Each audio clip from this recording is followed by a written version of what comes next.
Floyd, but... Don't mention it. Let's go! Hey, what kind of railroad talk is that? Let's go. Do you know what you're supposed to say? But... What's the need of saying board if there ain't nobody boarding? Well, at least then you can wave your lantern. Wave your lantern. You satisfied?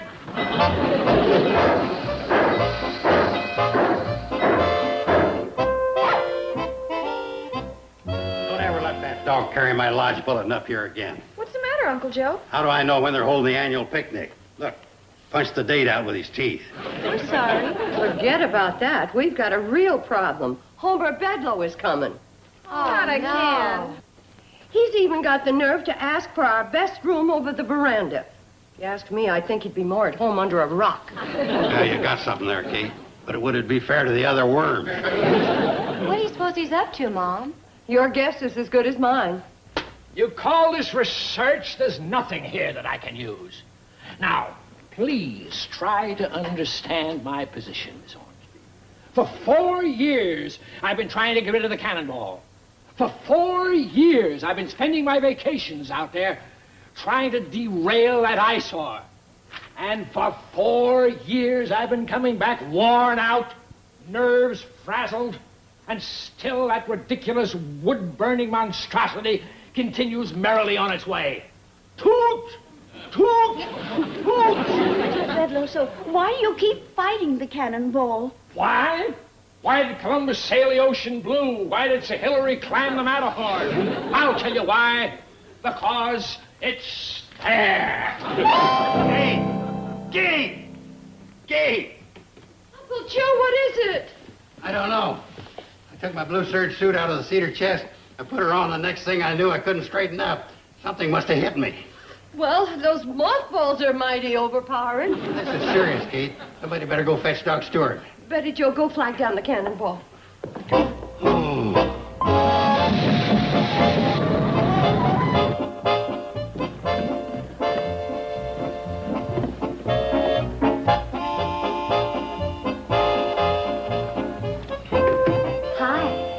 Craig? Hello. Dr. Stewart couldn't come. He has sciatica. Oh, how wonderful. Oh, I mean, that's too bad.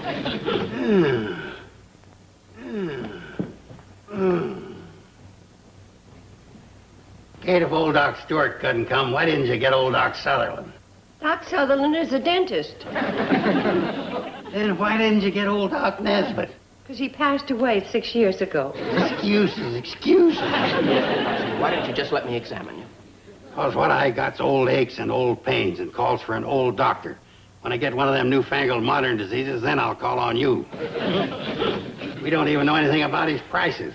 Old Doc Stewart lets me play cribbage, double or nothing for my bill. Already into him 2 throat swabs and an eye chart test. Don't worry about the bill. I'm just substituting for Dr. Stewart. Now, if you'll take off your coat. I can't, Doc. The pain's got me doubled up and I just can't do her.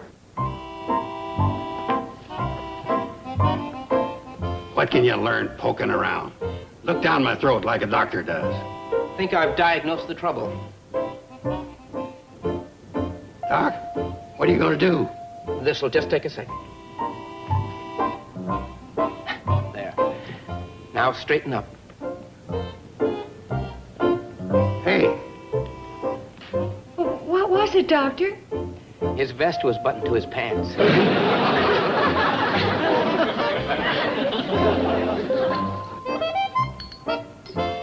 Let me pour you a second cup of coffee, Doctor. Thanks. Mr. Carson, I'm sorry if I embarrassed you. Believe me, it won't happen again. As a matter of fact, it can't. I'm leaving the valley. You're leaving? Mom, that's terrible. Gee, why? Simple economics. Just isn't enough business in the office for me and Doc Stewart. Maybe we could do something. Start an epidemic or something. I was just trying to help out. That's the emergency whistle. Oh, you're getting good at coming in late. What's up, boys? Trouble on the track?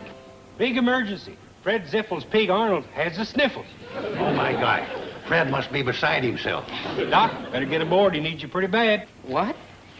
This Fred Zippel, he expects me to doctor a pig? Oh, I think he trusts you. You know, coming from Fred, it's quite a compliment when he allows you to treat Arnold. Sorry, but I happen to be a people doctor, not an animal doctor. Well, Doc, this may sound odd to you, but Fred kind of considers Arnold one of the family. Doc, if you're set on treating humans, you could look in on Fred's wife while you're there. Yeah, she's been sick of bed for a couple of weeks. Really? What happened? Caught cold lying in the draft of the pigsty. His wife? No, Arnold. Suppose a patient is a patient.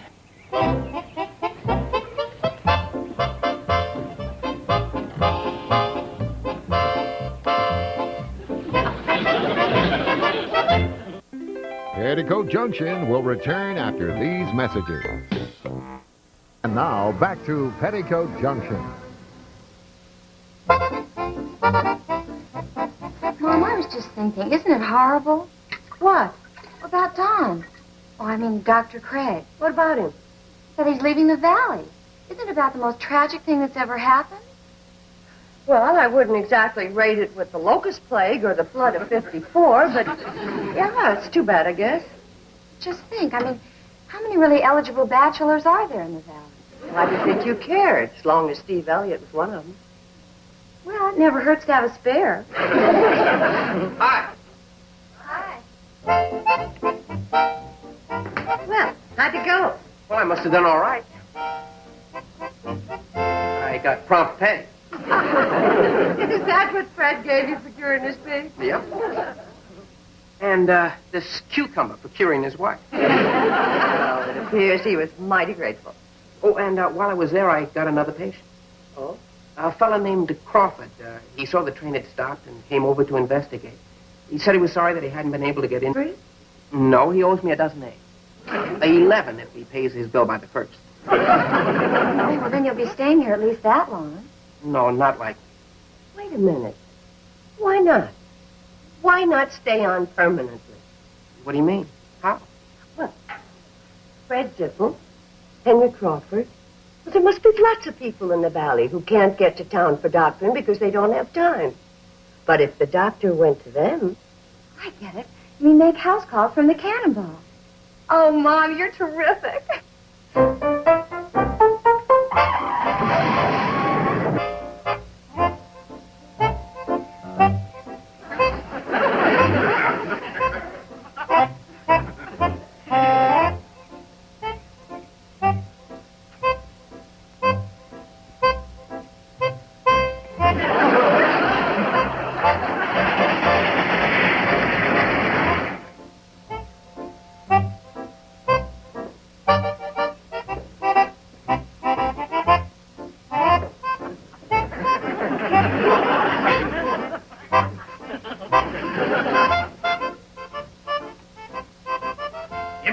You've got no idea when the Cannonball's going to get here? Oh, I got an idea.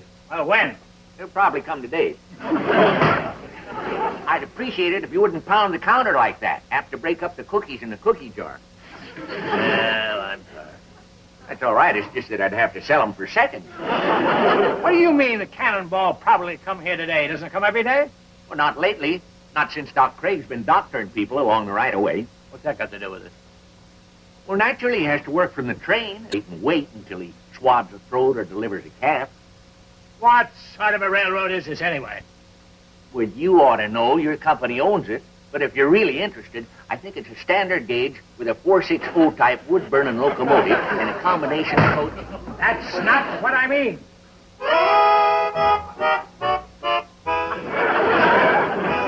Hey, I like a bargain as well as the next fella. The offer don't apply to you. When you tell me that my train doesn't keep any sort of schedule, it... Wait a minute. That might be the break I'm looking for. Hello. Operator? This is Homer Bedlow, the Vice President of the CNFW Railroad. I want to put through a collect call to my home office. Mm-hmm. Area code's 320 and the number's 5553270. Dead. What? Yes, I'm phoning from Drucker's store. What? Oh, all right. Sarah says to say hello and save her 6 ears of delicious corn. She's got him. Got him. Huh? Yeah, well, what about my call now? Hello, Miss Ormsby, this is Homer Bedlow. Now, will you please pay strict attention? Yes, I want you to look up the franchise on the Cannonball, paying particular attention to the regulation governing schedule maintenance. Have you got that? Yes, all right, I'll wait. Operator, I'm in the middle of a telephone conversation. Well, I know I'm just waiting, but... Oh, all right. Here, she wants to talk to you. Hi, Sarah. Oh, fine. Want to increase your order, huh? Well, that's what we're here for. Let's have it. Yeah? Uh-huh. Uh-huh. Hold just a second, Sarah. This is getting kind of long. Bedlow, take this down, will you? What? Tomatoes, lettuce, green peas. Yeah, we got a can of peas. Well, we got both sizes, the big ones and the little ones. And we also have the itty-bitty ones. They're put out by the Jolly Green Dwarf. Sarah, now, Sarah, don't get carried away. It's just a little joke. Sarah, tell her a joke, and the first thing you know, she starts laughing and rocking and pulling out all the plugs in her switchboard. What's that, Sarah? Oh, yeah, just a second. Your party's back on the line. Hello? Hello, Miss Ormsby, yes. Sarah, stop laughing. Sarah, will you please stop laughing? No, Miss Ormsby, I'm not phoning from a cocktail lounge. That's these ridiculous characters around here. Watch it. Sarah can unplug you like that. All right, Miss Ormsby, let me have the report. Yes. Oh. At least once every 24 hours, huh? I thought it was something like that. Well, thank you, Miss Ormsby. Thank you very, very much. Jolly Green Dwarf, huh? That's good. That's very nearly funny. Here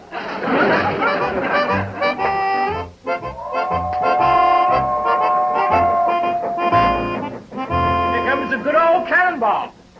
Oh, by the by, Mr. Drucker, I should like to have your signature on a little statement. What sort of a statement? Oh, just the simple facts you told me about the erratic schedule of the Cannonball. Well, what a fella says talking and what he says writing is two different things. I mean, you refuse. I do. Very well, then I shall have to ferret out my own evidence.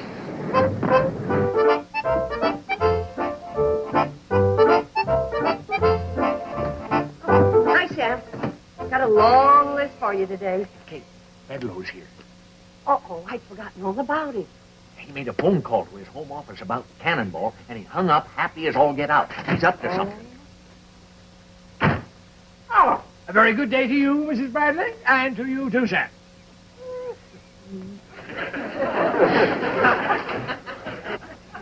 Did you ever see anything so sickening? Never. See you, Sam. Oh, Kate, what about your list? That can wait. I'm going to get back on the Cannonball with Homer Bedlow.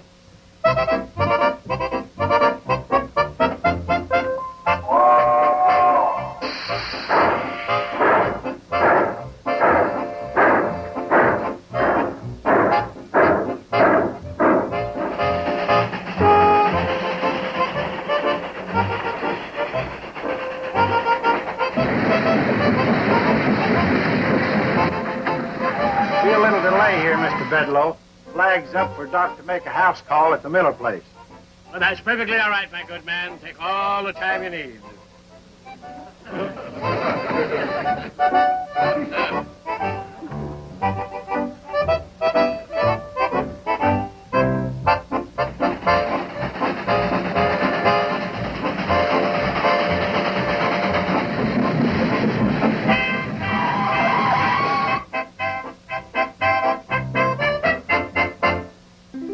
Petticoat Junction will return after these messages.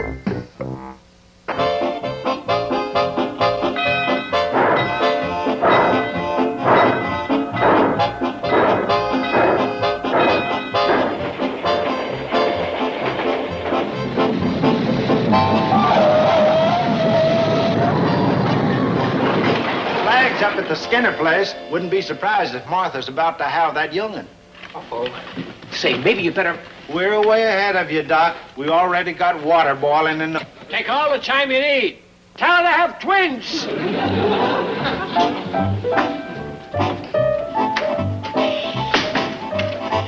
Well, I think I'll just step out and stretch my legs for a bit. Huh?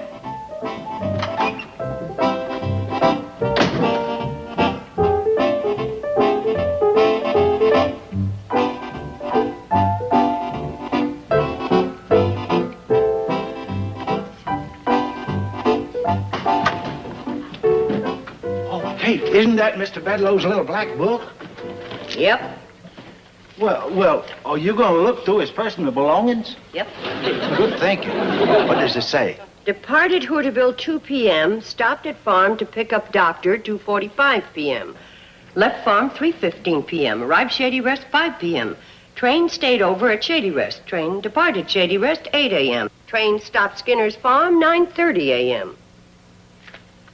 What do you make of this, Floyd? Well, for a diary, it ain't too racy, especially for a city fella.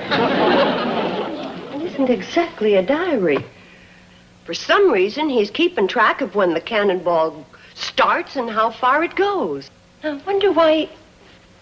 Floyd, has there been any talk at all about putting the cannonball on a strict schedule? Sure. There has? Yeah, me and Charley, we gab about it all the time. Charley says, you know something? We got to keep our own schedule. And I say, yeah. I mean, any talk from the head office? No, they don't talk to us. And it hurts, too. I mean, 20 years without a memo, you get the feeling they don't care. Then there are no regulations. Oh, now, we've got regulations, yes, sir. They're right in the book. You've got a book of regulations? I didn't know that. Oh, yeah, comes in mighty handy, too. We couldn't make the run without it. Oh? We use it to prop up that leg on seat 4. See, without the book, she tilts. First 15 pages are missing. Well, yeah, you see, the book was a little too thick for the seat. And I think this is what we're looking for. If at any time full round trip is not made in 24-hour period, franchise automatically revoked. Floyd! What? That's what he's up to. That's why he's been so nice. Take all the time you want. Have twins. He's doing all that so the cannonball will lose its franchise. You mean if Martha has twins, we lose the franchise? Where does it say that? No. In the regulation book. You see, if we don't make a full round trip in 24 hours, he can invoke this. Regulation 26A. In other words, look, if we don't get to Pixley and back to Hooterville by 2 o'clock, Homer Bedlow is going to have all the ammunition he needs to shoot down the cannonball. Precisely, my dear lady. I see you've discovered my little plan, but no matter. We'll never make it now. Don't be too sure. The cannonball's got more speed in her than you think. If she wants to, she can hit 20 per. Oh, we're in luck. Here come Billie Jo and the doc. Oh, I better get up forward and tell Charley. Hop to it, Floyd. Put the steam to her. Don't you worry. We may not even slow down for Dead Man's Curve.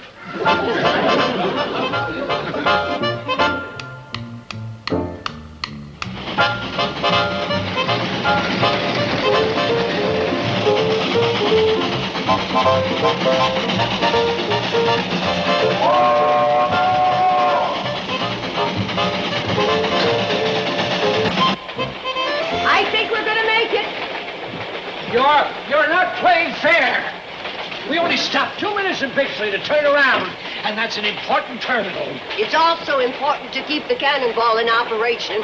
We're going to beat you, Homer Bedlow. Yes, but by what means? Whatever happened to it's not whether you win or lose, but how you play the game.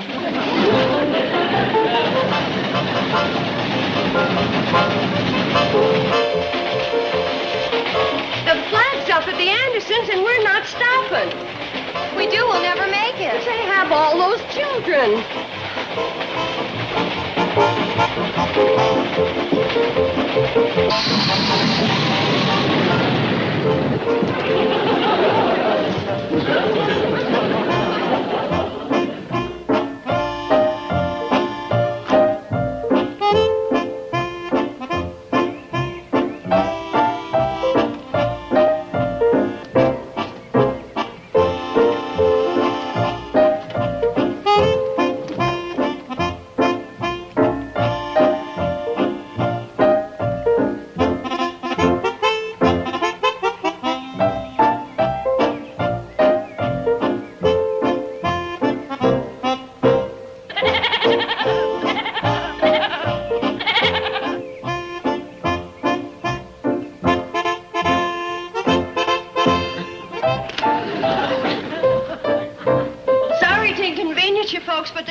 to have to do his doctoring en route to Hooterville. So find seats for yourselves. Come on, sit down. Oh, yes, I forgot about him. Wait a minute. Why are all these kids on my side? I could get what they've got. Right. Kids, come on over on this side. We'll put the goat beside Mr. Bedloe. Everything all right? Oh, fine. Now, look, if there's another flag up, we'll slow down, pick him up, and treat him on the train. Right. Wait, all these people, I could catch something from them. They're taking as big a chance as you are.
Care to make a note of that?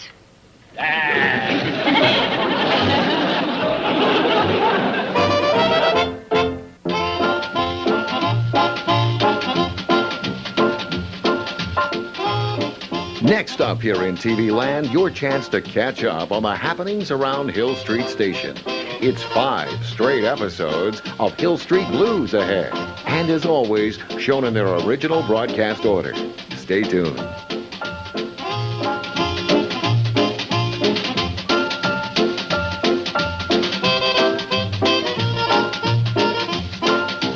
Petticoat Junction.